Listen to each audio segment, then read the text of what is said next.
জয় হিন্দ বন্ধুরা, welcome back to R police live YouTube চ্যানেলের পক্ষ থেকে সকলে জানা স্বাগত। বন্ধুরা, ভিআর ফর্ম ফিল আপ নিয়ে কিছু গুরুত্বপূর্ণ তথ্য আমাদেরকে মনে রাখতে হয়। কী তথ্যগুলো দেখে নাও। 1 নম্বর আছে, কোনো রকমের ভিআর ফর্ম ভুল হলে ভিআর রিজেক্টেড হয়ে যাবে, ফলে জয়েনিং করতে পারবে না। অর্থাৎ ভিআর ফর্ম একটি দেওয়া হয়, যদি সেই ফর্মটি যদি ভুলভাবে ফিল আপ করা হয় তাহলে আপনি জয়েনিং করতে পারবে না।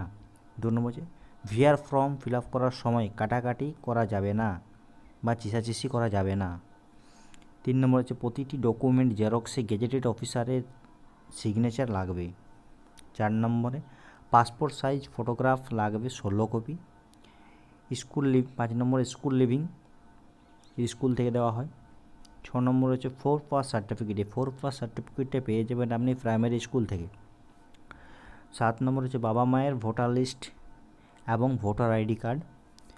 8 নম্বর হচ্ছে জমির দলিল 1971 সালের পরে।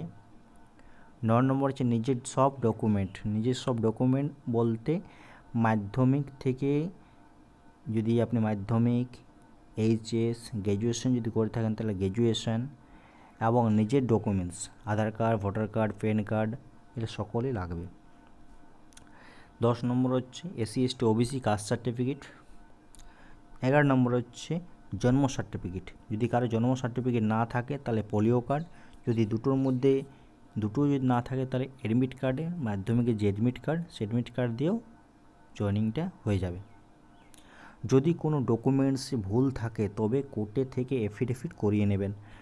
অর্থাৎ যদি কারো স্পেলিং ভুল থাকে, নামের স্পেলিং, টাইটেলের স্পেলিং, তাহলে তাকে কোর্টে এফিডেভিট করিয়ে নিলে কোনো বাধা থাকবে না জয়েনিংয়ের ক্ষেত্রে।